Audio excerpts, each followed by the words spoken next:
Do you know anyone with mental health issues? Or maybe you are someone who struggles with mental health issues. In this video, I want to discuss my struggles living with generalized anxiety disorder and PTSD. I'm more so going to focus on anxiety and depression than my PTSD, and hopefully give you some advice on how to get through your day-to-day if you're struggling with the same issues that I struggle with. Tasha here, aka Dominica Alexander, author of the book Witchy Secrets. I lived with mental health issues for most of my life, but I've still been able to maintain a 15 going on 16-year marriage with 2 kids. I'm big on personal development and personal growth because of my mental health issues. Because of everything going on in 2020, I know that there are a lot more people who are depressed or anxious. We're going through a lot. There are people that is just going through a lot. We have lost so many people this year. There are people who lost their job and they're just struggling with their income. People are worried about everything. And I am the queen of worrying. I'm surprised I don't have any more gray hair with as much as I worry. So I've lived with depression since I was probably a kid. I don't really remember the age, but I just know that I've had it for a very long time. I think that my depression and anxiety has gotten worse since I joined the military and after. And when you're depressed, it's being sad, but it's being sad like to the 10th power. Your whole body changes. The way you act, the way you speak, the way you think. It's like you turn into a totally different person. I wasn't officially diagnosed with depression and anxiety until 2013. And I never went and sought any type of help until that point because I thought only crazy people go and see therapists. And then on top of that, when I was depressed, I just thought I was sad. And I was like, you know what? I'll get over it. But I would be in that sad state for months, not days, months. And even people around me, like, they didn't know what was wrong with me. They just thought I was sad too. And you know, they would be like, you'll get over it. Like, just try to forget about it or don't think about it, whatever I was depressed about. And they would tell me that I would be fine and that I'll just get over it. And when you are depressed, you can't get over it. It's not that easy. It's like when you play a video game. As you can tell, I love video games. I'm a big gamer. But it's like when you play a video game and you get to the boss. You can't skip the boss. And he might be hard as heck, but you can't skip him. You have to find a way to beat the boss, or you ask for help. So as I said earlier, I am diagnosed with generalized anxiety disorder, or GAD, and PTSD. The Anxiety and Depression Associations of America define it as, and I'm going to paraphrase a little bit, but they characterize it as persistent and excessive worry. And it's really, really difficult to control. People with GAD expect or anxiety period, expect the worst, even when there's no reason for concern. Sometimes just trying to get through the day produces anxiety. All anxiety disorders may relate to difficulty tolerating uncertainty and trying to plan and control situations. And people who have anxiety, we want to control everything. We try to control every aspect of our life. We even try to control situations that are out of our control. And we don't want to give up that worry because in a weird way, that worry is actually helping us feel like we're keeping control. And if we give up that worry, it almost feels like we're giving up that control. Most people who have an anxiety disorder, they also suffer from depression. Being in a relationship with someone who suffers from depression and anxiety is really difficult, but you have to be patient and understanding. Maybe my husband should be given this video because I know that with me, dealing with me is not easy. And especially during like the times when I'm in my depressive state, like there's almost no talking to me.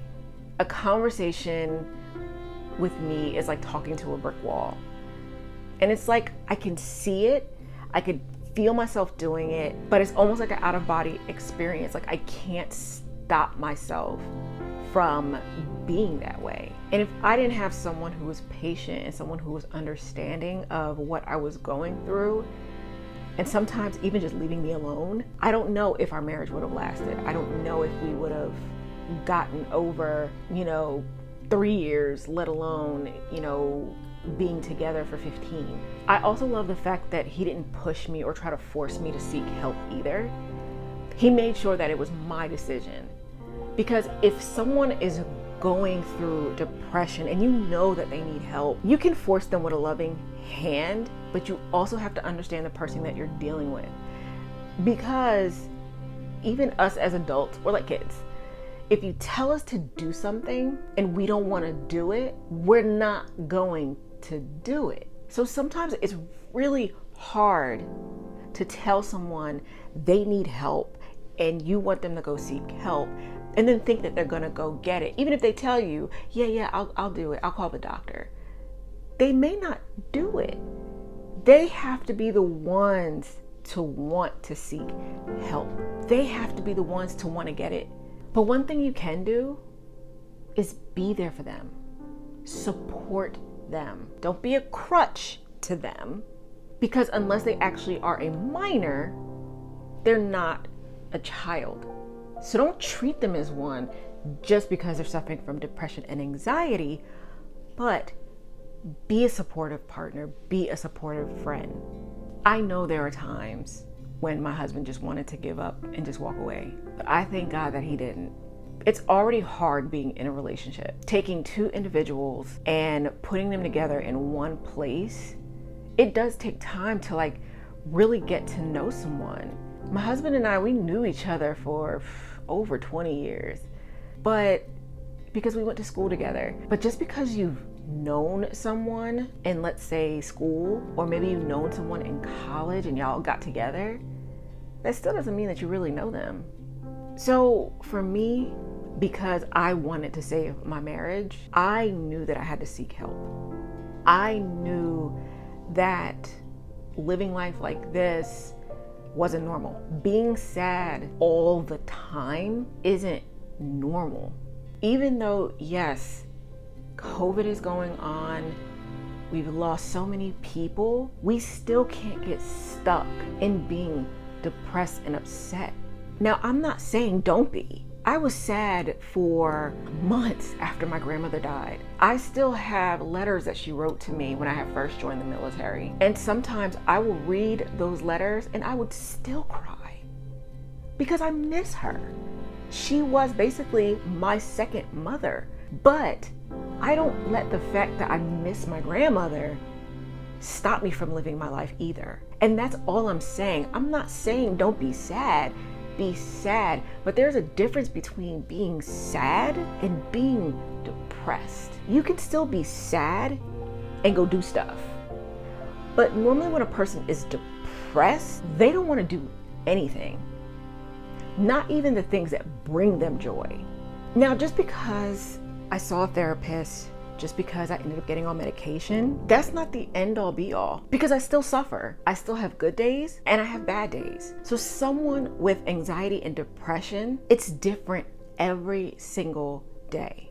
And if you're in a relationship with someone who is suffering from these, it is an everyday work in progress. Because just because someone get on antidepressants or they're talking to a therapist, tomorrow may be better, but tomorrow don't mean that they're going to be back to their bubbly, happy self or to what you know their normal is. These are some things that I started to do to help me. I really hope that they help you, or maybe you could find some ways that help you if you're suffering from any type of anxiety or depression.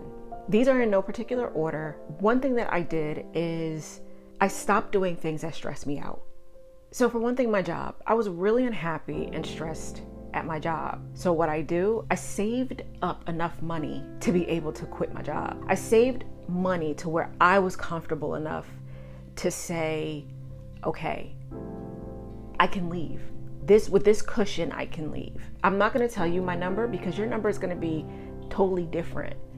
You're living a different life than I'm living. So you have to find a way to where it'll be a cushion so that you can live where you want to live and be able to pay your bills. And plus, I have help. I have a husband. So he helps me with the bills. So it's not like I pay the bills by myself, but I still saved my own money so that I can be comfortable to leave my job, so that I didn't put us into another hardship.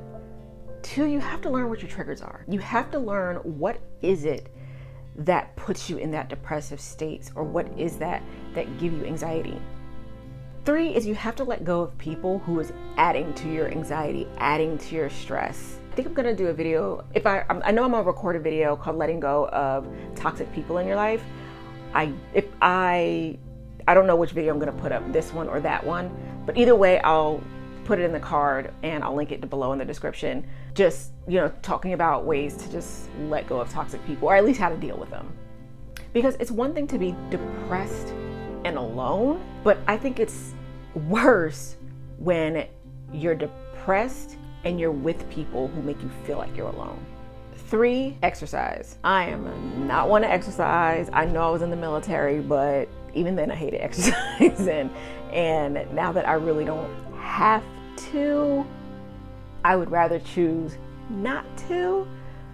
But when I was exercising consistently, I did feel better. And sometimes the workout was as simple as just jumping rope for 10 minutes. That's it. 5, I don't know if I'm on 4 or 5. This is why I hate doing like numbered tips. Anyway, 4 or 5. Forgot that quick. Get enough rest. Take your ass to bed. But now that I can actually sleep and get a full 8 hours of sleep, I feel so much better. Like I feel rested. It probably is the fact that I'm not worrying about a job and worrying about what I got to do on Monday or worrying about what I got to do tomorrow. So that probably helps too. But being able to sleep the amount of hours that my body needs it's been great. It's been really great. The funny thing is, I am actually more busy now than when I was actually working. I'm doing a whole lot more stuff than when I was working. I'm gonna stop numbering. I'm just gonna number them in the video. But get back to what you love. Get back to what you love doing. If you're somebody like who loves painting, paint. My brother, he loves cooking. Like loves cooking. He actually told me once that, well, he tells me every time, but to him, cooking relaxes him. He's like, when he's in the kitchen, that's his space. His wife don't even walk in there. Like that's his space, that's his time. And he'll come up with just all these different concoctions. Like I really, truly believe cooking is his calling. But he told me that he would never do it as a job because of how it makes him feel. And he would hate to take something that he loves doing so much and hating it because he decided to turn it into basically a job. So get back to what it is that you love. What is it that calms you and comforts you? Not eating, because we don't want to get fat, just joking. But no, really, what is it that comforts you and calms you? You have to know what that is. And if you don't know what it is, you need to start doing different things to see what it is. If you have to, get off social media. There are some times where I have to give myself breaks from Instagram and Facebook, and sometimes even YouTube. Even though I do YouTube, like I'll do my videos, but I won't go and look at no one else's videos. I didn't do YouTube to help people. It would be very bad for me because it is the sea of comparison. I think that most social media is a sea of comparison because we can't help ourselves. We'll go on somebody's picture, even if it's a friend, we'll go on their picture. We may see that, oh, they went on vacation, and then we're just like, I can't go on vacation. I can't leave my job right now, or I don't have the money to go on vacation. It's just a spiral. It's a spiral. I've been in that dark place contemplating taking my own life. I get it because you want that pain to just stop. And I know things like this, people don't want to discuss it over the internet, but it needs to be talked about because people are getting younger and younger, feeling like that's their only option and that's their only way out. They think that once they're gone, everything's just gonna be better. And what they don't think about and what they don't realize is that when you make that decision and you do that, you're leaving behind a devastation. We don't think about the people that have to pick up the pieces of their now shattered world because of our selfishness. And some of you may say, oh my God, don't call them selfish, but it is. They are only thinking about themselves in the moment. In my moment, I didn't think about my husband. I didn't think about my kids. I didn't think about my brothers. I didn't think about my mom and dad. I thought about myself. I'm so happy that today I chose to seek help in my darkest moment. And it was very hard to make that decision in that time. But most people, before they make that decision, they're calling for help. They're asking for help. And the people closest to them have to just figure out, because they're not going to say, I need help. They're not going to say, I want help, help me.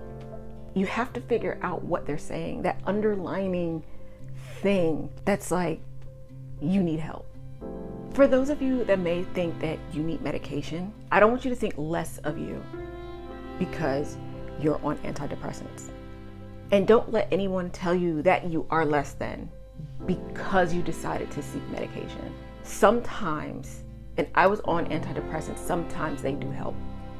Sometimes just in the time and in the season that you are in, you may need them. If you take care of yourself, you may not need them long. There may be a time when you need them. After talking for 35 minutes, I think I'm gonna do a separate video on how to know the signs. Now, granted, I don't know every single sign, but I know one person that I have helped, and he's told me that I have helped get out of his depression and seek help when he didn't know how to ask for it. And I think I'm gonna do a separate video on how I saw the signs for him and then what I did. Because sometimes when we're around people who are depressed, we want to walk on eggshells. And if you're someone who really cares, you can't do that. Don't treat them like they're a hairless cat. Like, don't try to be real soft with them. I mean, don't be real rough either. You gotta be somewhere in the middle. And I know that's like, okay, well, where's the middle? I wish I could tell you that. You will know what's too much and what's too little for the person that you're dealing with. And if you don't know, take your eyes off yourself a little bit and understand your partner, understand your friend, whoever it is that you're watching this video for. I wanna say that if you ask someone how they're doing, really listen to what they are saying to you. Some people may say, oh, I'm doing good, but there are others that are really going to tell you how they're feeling and how they're doing. Listen to those people, because somewhere in there, they may be asking for help. And it's just like nobody's listening. I hope that you guys learned something today. I hope that I helped someone with this video. I think this is the direction that my channel is going to go into, is more talking about my struggles with mental health while being in a long-term marriage. And hopefully these videos will begin to help someone. That's all I aim to do. So thank you guys for listening to me. I really appreciate you guys. And I hope I see you in my next video.